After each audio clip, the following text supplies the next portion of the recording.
Pada Oktober 2019, aku menerima pekerjaan Tuhan Yang Maha Kuasa pada akhir zaman.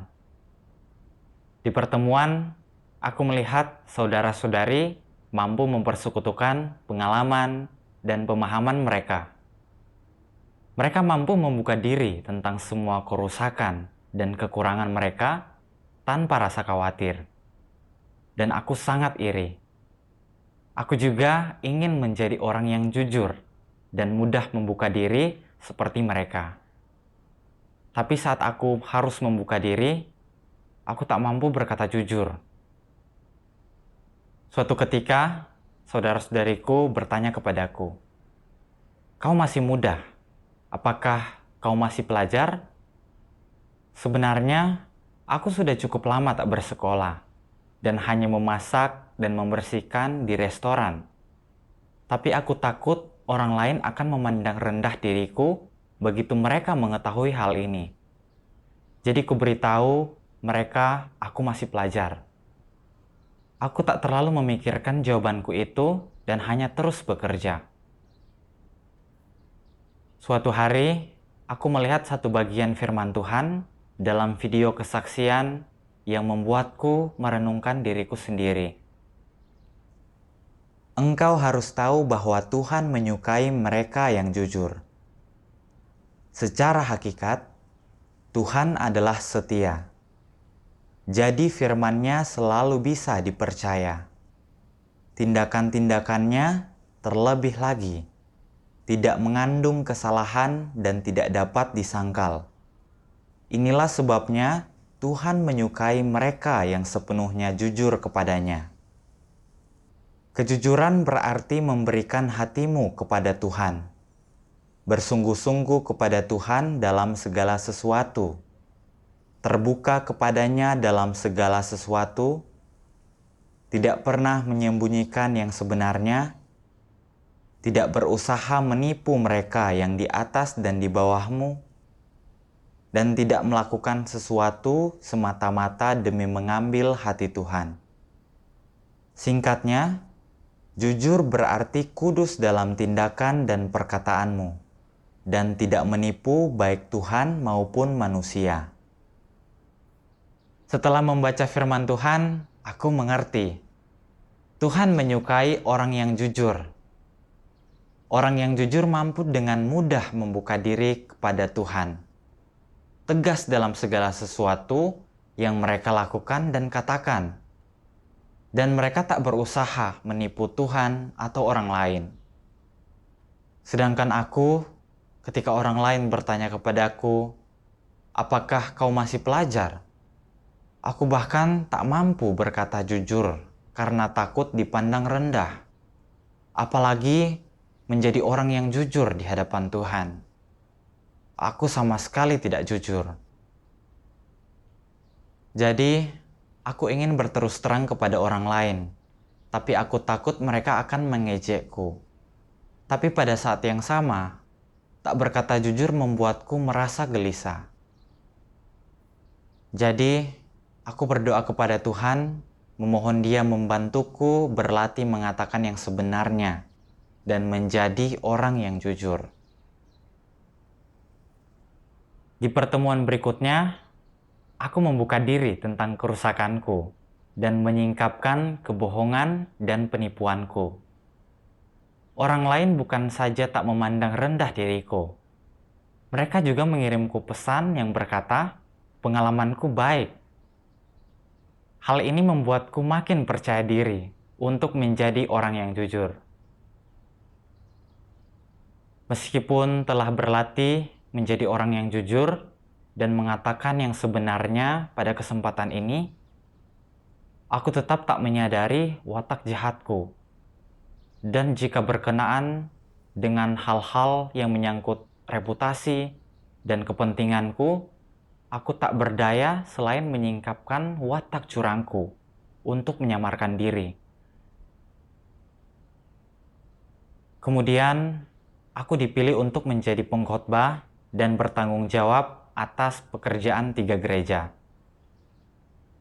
Selama pertemuan rekan kerja, seorang pemimpin ingin mengetahui secara spesifik cara petobat baru disirami di setiap gereja, dan mengapa beberapa petobat baru tak disokong dengan baik. Aku mulai agak bingung, karena aku hanya tahu keadaan di salah satu gereja, dan tidak di dua gereja lainnya. Jadi apa yang harus kukatakan? Jika aku mengatakan yang sebenarnya, apa pendapat semua orang tentang diriku? Akankah mereka bertanya-tanya, apakah aku mampu menjadi pengkhotbah jika aku bahkan tak bisa mengetahui hal ini? Atau akankah mereka berkata, aku tak melakukan pekerjaan nyata dan tak mampu melaksanakan tugas ini? Akan sangat memalukan jika aku dipindahkan atau diberhentikan. Aku hanya ingin melarikan diri. Tapi jika aku keluar, semua orang akan menyadari aku takut mereka mengetahui aku tak melakukan pekerjaan nyata. Jadi aku tak punya pilihan selain tinggal dan mendengarkan ketika pengkhotbah lain berbicara tentang pekerjaan yang menjadi tanggung jawab mereka. Aku sangat gelisah dan tak tahu harus berbuat apa.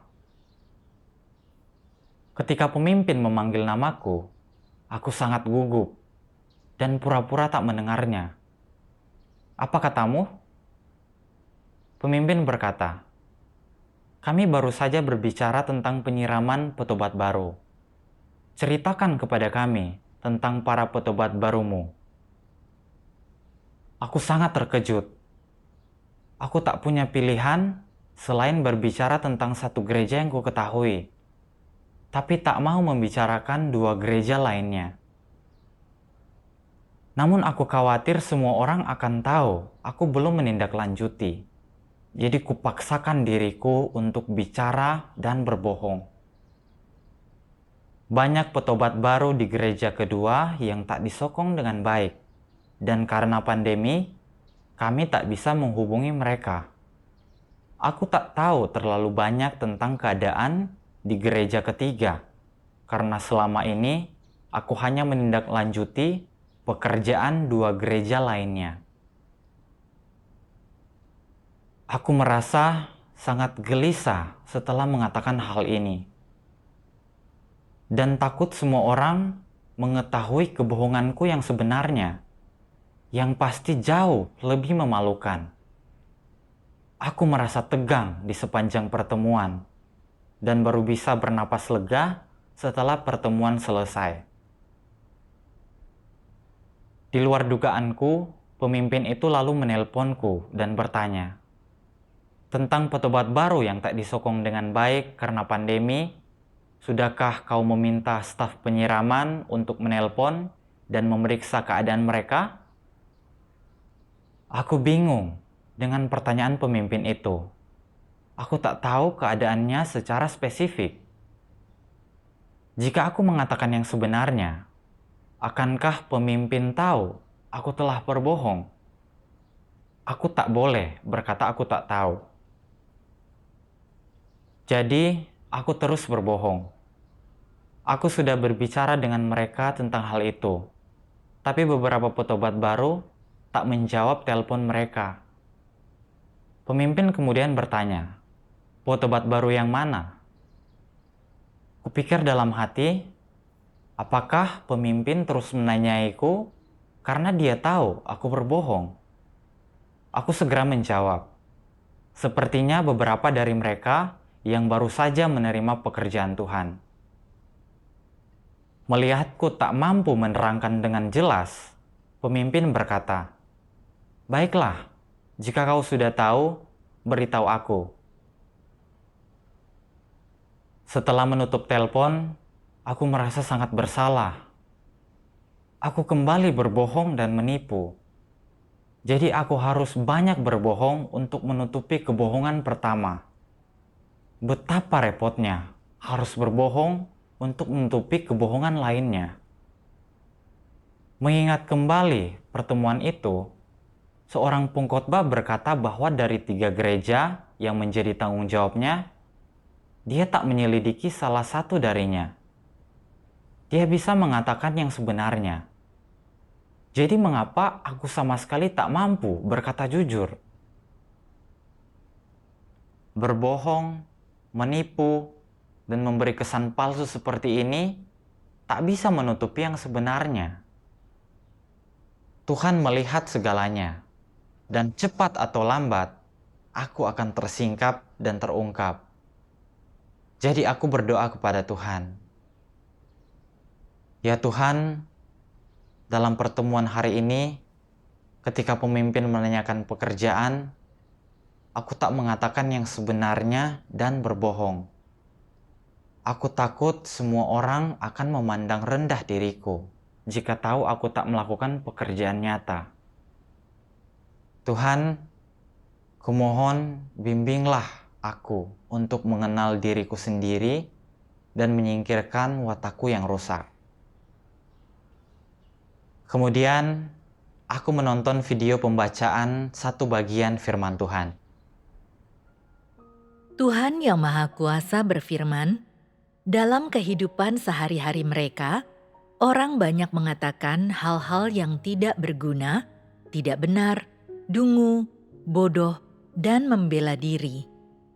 Pada dasarnya, mereka mengatakan hal-hal ini demi kebanggaan mereka sendiri untuk memuaskan kesombongan mereka sendiri. Perkataan mereka yang berupa kepalsuan ini adalah penyingkapan watak mereka yang rusak. Menyelesaikan kerusakan ini akan mentahirkan hatimu dan dengan demikian membuatmu semakin suci dan semakin jujur. Sebenarnya, semua orang tahu mengapa mereka berbohong. Itu adalah demi kepentingan, reputasi, kesombongan, dan status mereka. Dan dalam membandingkan diri mereka dengan orang lain, mereka berbohong dengan melebih-lebihkan kemampuan mereka yang sebenarnya. Akibatnya, kebohongan mereka terbongkar dan diketahui yang sebenarnya oleh orang lain, yang malah mengakibatkan kehilangan muka, karakter, dan martabat. Inilah akibatnya jika terlalu banyak kebohongan. Ketika engkau terlalu banyak berbohong, setiap perkataan yang kau ucapkan itu tercemar. Semuanya itu palsu dan tidak ada yang benar atau sesuai kenyataan. Meskipun engkau mungkin tidak kehilangan muka ketika berbohong, engkau sudah merasa malu di dalam hatimu. Engkau akan merasa dipersalahkan oleh hati nuranimu, dan engkau akan meremehkan dan memandang rendah dirimu sendiri. Mengapa aku hidup dengan sangat menyedihkan? Apakah sangat sulit untuk mengatakan satu saja hal yang jujur? Apakah aku perlu berbohong hanya untuk reputasi? Mengapa begitu melelahkan hidup seperti ini? Engkau bisa hidup dengan cara yang tidak melelahkan. Jika engkau berlatih menjadi orang yang jujur, engkau dapat hidup dengan mudah dan bebas. Tetapi jika engkau memilih berbohong untuk melindungi reputasi dan kesombonganmu, hidupmu sangat melelahkan dan menyakitkan, yang berarti ini adalah penderitaan yang ditimbulkan oleh diri sendiri. Reputasi apa yang kau peroleh dari berbohong? Itu adalah sesuatu yang hampa, sesuatu yang sama sekali tidak berharga. Ketika engkau berbohong, engkau mengkhianati karakter dan martabatmu sendiri. Semua kebohongan ini membuat orang kehilangan martabat mereka, merusak karakter mereka, dan Tuhan tidak berkenan dan membenci mereka. Apakah semua itu layak? Sama sekali tidak. Apakah ini jalan yang benar? Bukan. Orang-orang yang sering berbohong hidup dengan terperangkap dalam watak jahat mereka dan berada di bawah kekuasaan iblis, tidak hidup dalam terang atau tidak hidup di hadapan Tuhan. Seringkali engkau harus memikirkan cara untuk berbohong, dan setelah engkau berbohong, engkau harus memikirkan cara untuk menutupinya, Dan jika engkau tidak menutupinya dengan cukup baik, kebohongan itu akan terbongkar. Jadi engkau harus memeras otakmu untuk menutupi kebohonganmu.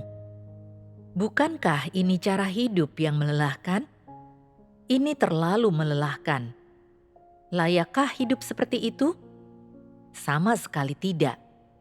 Apa gunanya memeras otakmu untuk berbohong dan menutupinya hanya demi kesombongan dan status?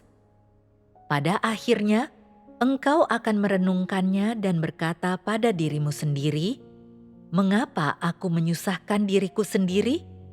Terlalu melelahkan untuk berbohong dan menutupinya." Melakukan segala sesuatu dengan cara ini tidak akan berhasil. Lebih mudah menjadi orang yang jujur.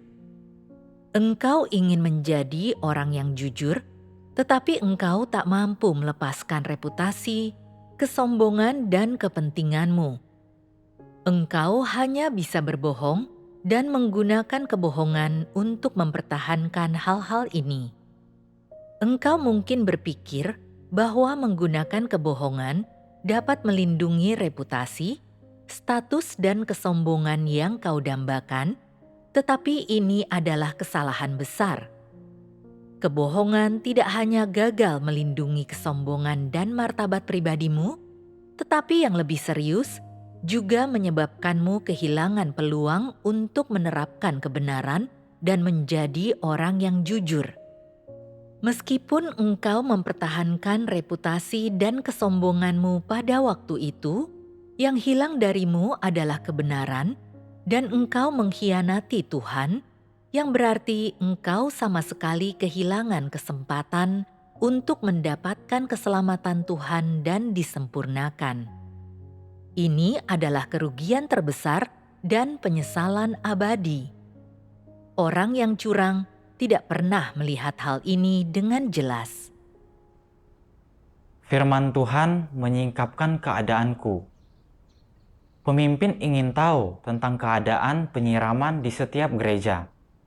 Yang jelas adalah hal yang sepele, dan sebenarnya tak masalah jika mengatakan yang sebenarnya. Tapi bagiku itu lebih sulit. Aku penuh kekhawatiran dan takut setelah pemimpin dan pengkhotbah lain mengetahui yang sebenarnya. Mereka akan memandang rendah diriku, berkata aku tak melakukan pekerjaan nyata, dan bahkan tak mampu mengatasi masalah sepele ini.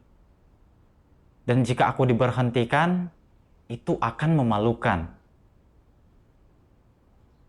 Untuk melindungi reputasi, status, dan kesan baik orang lain terhadapku, aku berbohong telah menyelidiki keadaan 2 gereja. Padahal hanya mengetahui keadaan 1 gereja. Aku bahkan menjelaskan gereja kedua dengan rinci. Berkata para petobat baru di sana tak disokong karena pandemi. Bukankah ini hanya kebohongan yang tak tahu malu? Ketika pemimpin bertanya kepadaku, apakah aku telah meminta staf penyiraman untuk menelpon petobat baru? Aku takut pemimpin mengetahui kebohongan yang baru saja kukatakan. Jadi aku kembali berbohong untuk menutupi yang pertama dan mengarang alasan untuk menipunya. Untuk melindungi reputasi dan statusku, aku kembali berbohong untuk menutupi kebohongan lainnya. Aku sangat curang. Aku teringat percakapan antara Tuhan dan iblis yang tercatat dalam Alkitab. Tuhan bertanya kepada iblis, "Dari mana dia?" Dan iblis menjawab, "Dari mengelilingi dan menjelajah bumi." Iblis sangat licik. Dia tak menjawab pertanyaan Tuhan secara langsung dan berbicara dengan bertele-tele. Tak mungkin bisa mengetahui dari mana iblis berasal. Mulutnya hanya dipenuhi kebohongan. Tak pernah bicara dengan jujur. Dan hanya berbicara secara samar-samar dan ambigu. Dengan kebohongan dan tipu dayaku, bukankah aku sama seperti iblis si setan? Meskipun aku menjawab tentang pekerjaan yang ingin diketahui pemimpin, semua itu kebohongan dan penipuan. Setelah mendengar jawabanku, pemimpin masih belum jelas tentang keadaan pekerjaan penyiraman yang menjadi tanggung jawabku. Dan dia tidak bisa menilai apakah aku menindaklanjuti dengan benar atau tidak. Sebenarnya, kebohongan dan penipuanku seperti ini hanya melindungi reputasi dan statusku untuk sementara. Tapi sebenarnya aku kehilangan karakter, martabat, dan kepercayaan dari orang lain. Jika aku terus seperti ini, cepat atau lambat semua orang akan melihat aku bukanlah orang yang jujur dan tak dapat dipercaya. Tak seorang pun akan percaya kepadaku. Dan terlebih lagi, Tuhan pasti tak mempercayaiku. Bukankah aku akan kehilangan karakter dan martabat sepenuhnya? Bukankah aku bodoh? Kemudian, aku membaca satu bagian firman Tuhan. Bahwa Tuhan meminta manusia untuk bersikap jujur, membuktikan bahwa dia benar-benar membenci orang yang curang, dan bahwa dia tidak menyukai orang yang curang. Ketidaksukaan Tuhan terhadap orang yang curang adalah ketidaksukaan terhadap cara mereka melakukan segala sesuatu, watak mereka, motif mereka, dan metode kecurangan mereka. Tuhan tidak menyukai semua hal ini. Jika orang yang curang mampu menerima kebenaran, mengakui watak mereka yang curang, dan bersedia menerima keselamatan Tuhan, maka mereka juga memiliki harapan untuk diselamatkan. Karena Tuhan memperlakukan semua orang sama, dan kebenaran memperlakukan semua orang sama. Karena itu, jika kita ingin menjadi orang-orang yang dikasihi Tuhan, hal pertama yang harus kita lakukan adalah mengubah prinsip keberadaan kita. Kita tak boleh lagi hidup berdasarkan falsafah iblis. Kita tak boleh lagi hidup dengan kebohongan dan kecurangan. Kita harus meninggalkan semua kebohongan dan menjadi jujur. Dan dengan melakukan ini, pandangan Tuhan tentang kita akan berubah. Sebelumnya, orang selalu mengandalkan kebohongan, kepura-puraan, dan tipu daya untuk hidup di antara orang-orang, dan menggunakan falsafah iblis sebagai dasar keberadaan, hidup, dan fondasi yang dengannya mereka berperilaku. Ini adalah sesuatu yang Tuhan benci. Di antara orang tidak percaya, jika engkau berbicara terus terang, mengatakan yang sebenarnya, dan menjadi orang yang jujur, engkau akan difitnah, dihakimi, dan ditolak. Jadi engkau mengikuti tren duniawi, hidup berdasarkan falsafah iblis, menjadi semakin ahli dalam berbohong, dan semakin curang. Engkau juga belajar menggunakan cara-cara jahat untuk mencapai tujuanmu dan melindungi dirimu sendiri. Engkau menjadi semakin makmur di dunia iblis, dan sebagai akibatnya, engkau tenggelam semakin dalam ke dalam dosa sampai engkau tak mampu melepaskan dirimu sendiri. Di rumah Tuhan justru sebaliknya. Semakin banyak engkau berbohong dan melakukan tipu muslihat, semakin umat pilihan Tuhan akan muak terhadapmu dan menolakmu. Jika engkau menolak untuk bertobat dan tetap berpegang teguh pada falsafah dan logika iblis, dan menggunakan persekongkolan dan rencana licik untuk menyamarkan dirimu sendiri dan mengemas dirimu, maka sangatlah mungkin engkau akan tersingkap dan disingkirkan. Itu karena Tuhan membenci orang yang curang. Hanya orang jujur yang bisa makmur di rumah Tuhan. Dan orang yang curang pada akhirnya akan ditolak dan disingkirkan. Semua ini sudah ditentukan Tuhan dari semula. Hanya orang-orang yang jujur yang dapat memperoleh bagian dalam kerajaan surga. Jadi jika engkau tidak berusaha menjadi orang yang jujur, dan jika engkau tidak mengalami dan melakukan penerapan ke arah mengejar kebenaran, jika engkau tidak menyingkapkan keburukanmu sendiri dan tidak memperlihatkan dirimu yang sebenarnya, engkau tidak akan pernah mampu menerima pekerjaan Roh Kudus dan mendapatkan perkenanan Tuhan. Setelah merenungkan firman Tuhan, aku sadar Tuhan tak menyukai orang yang curang, dan Dia tidak menyelamatkan mereka. Ini karena mereka milik iblis. Orang yang curang menggunakan pengkhianatan dan tipu daya dalam segala sesuatu yang mereka lakukan. Dan mereka berbohong, semuanya untuk melindungi reputasi, status, dan kepentingan mereka. Niat orang-orang ini dan metode yang mereka gunakan memuakkan dan menjijikan bagi Tuhan. Meskipun aku percaya kepada Tuhan, aku belum memperoleh kebenaran sedikit pun dan masih hidup berdasarkan falsafah iblis, seperti tiap orang memperjuangkan kepentingannya sendiri. Dan seperti pohon hidup untuk kulitnya, manusia hidup untuk martabat dan nama baiknya. Falsafah iblis ini telah berakar di hatiku, menyesatkan, merusakku, dan membuatku menempuh jalan mengejar reputasi dan status. Aku menganggap orang harus hidup untuk diri mereka sendiri, menonjol di antara orang lain, dan memperoleh ketenaran dan keuntungan, dan hanya dengan begitu, orang takkan dipandang rendah. Kupikir, jika orang hanya mengatakan yang sebenarnya dan tak pernah berbohong, artinya orang itu bodoh dan tak berguna.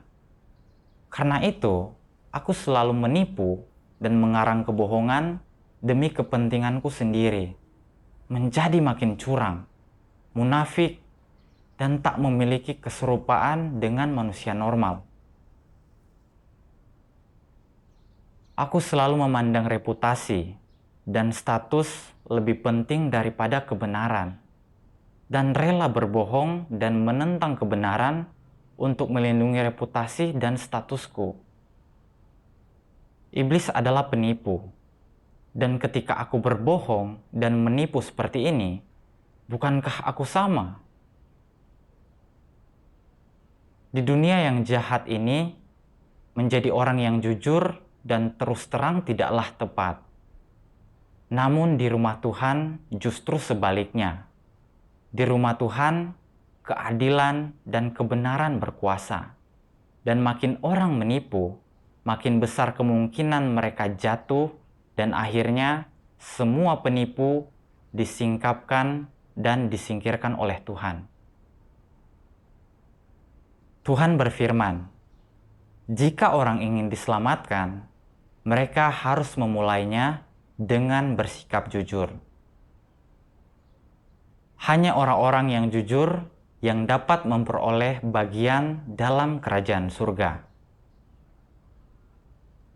Tuhan itu kudus, dan orang yang najis tak diizinkan masuk ke dalam kerajaan surga.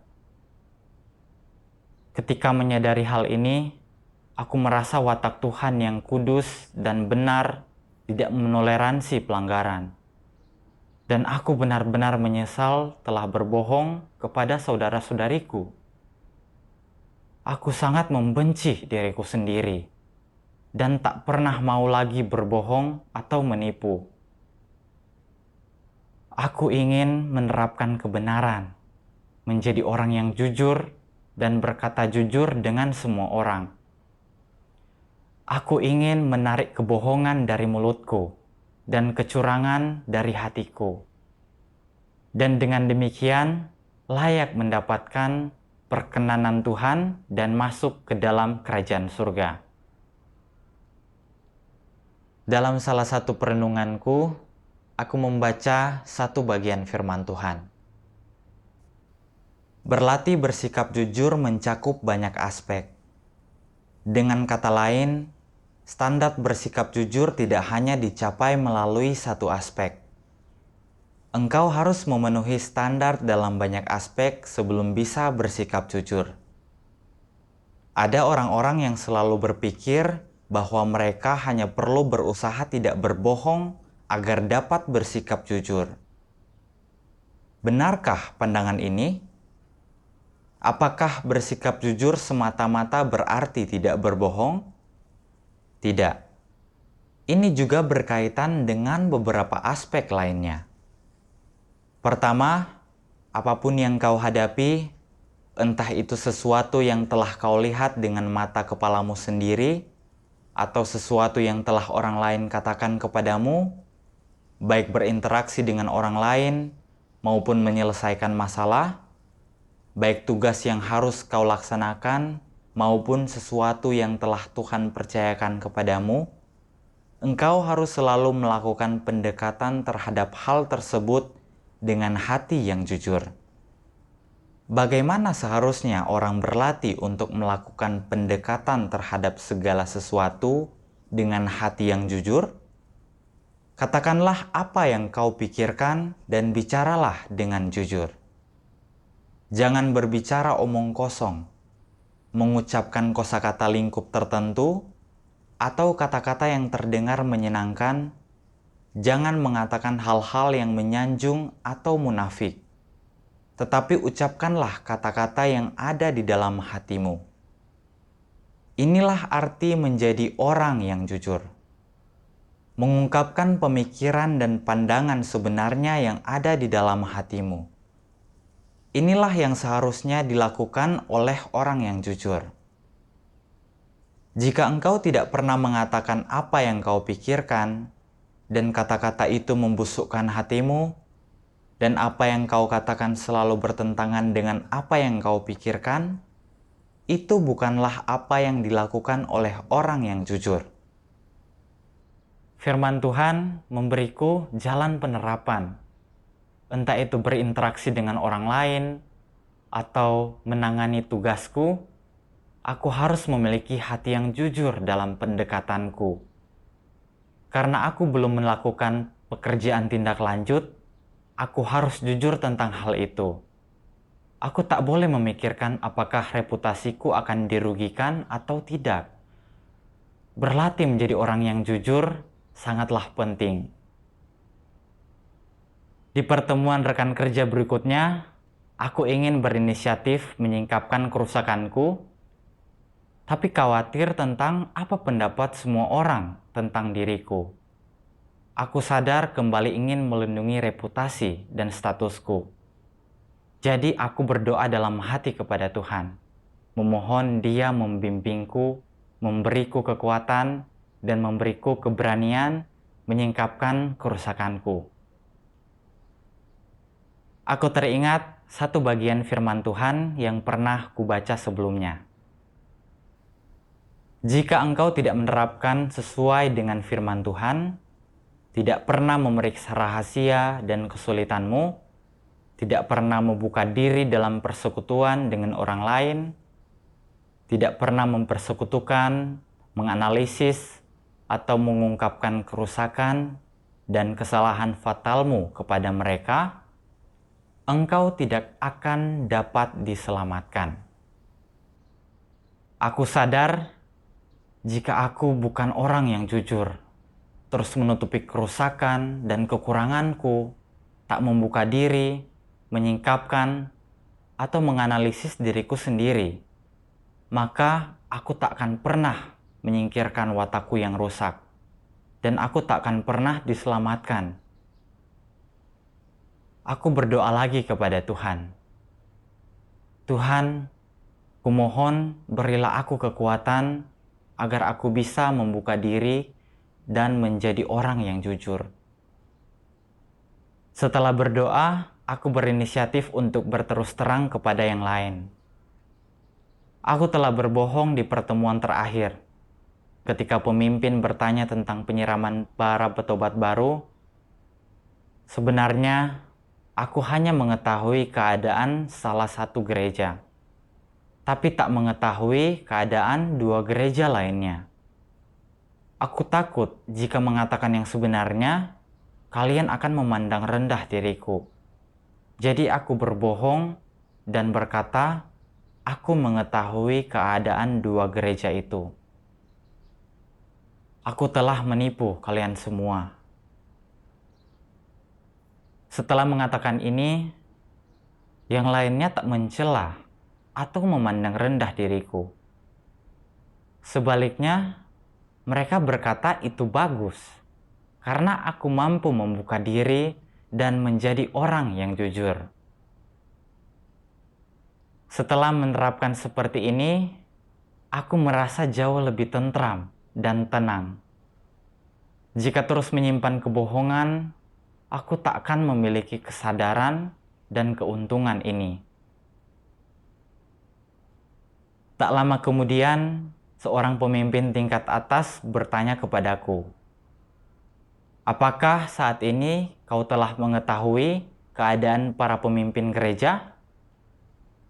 Aku merasa sedikit tak percaya diri dengan pertanyaan ini, karena hanya mengetahui keadaan seorang pemimpin gereja, tapi tak mengetahui keadaan dua pemimpin lainnya.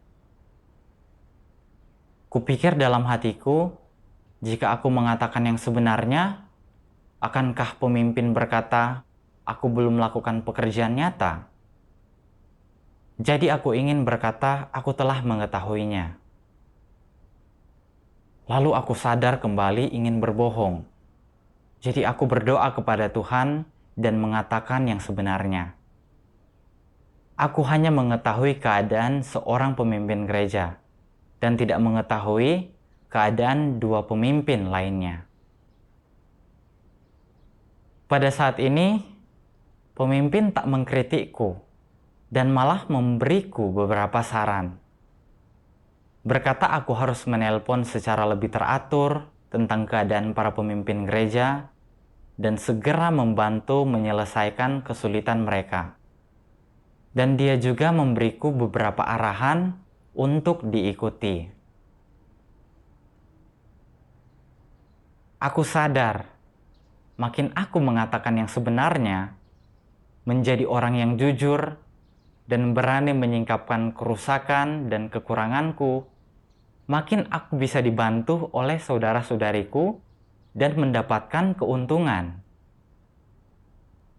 Sebelumnya, aku berbohong dan menipu untuk melindungi reputasi dan statusku. Tapi setelah berbohong, hatiku merasa terbebani dan hati nuraniku merasa tertuduh. Dan yang terpenting, aku kehilangan karakter dan martabatku. Melalui pengalaman ini, aku memahami orang yang jujur disukai oleh Tuhan dan manusia. Dan makin kau jujur, makin harmonis hubunganmu dengan orang lain. Dan kau akan menjadi lebih tenang dan damai. Orang lain bukan saja tak memandang rendah dirimu, tapi kau juga akan dibantu oleh saudara-saudarimu. Menjadi orang yang jujur itu benar-benar bagus. Hanya dengan menjadi orang yang jujur, kita dapat menerima berkat dan keselamatan Tuhan dan masuk ke dalam kerajaan surga.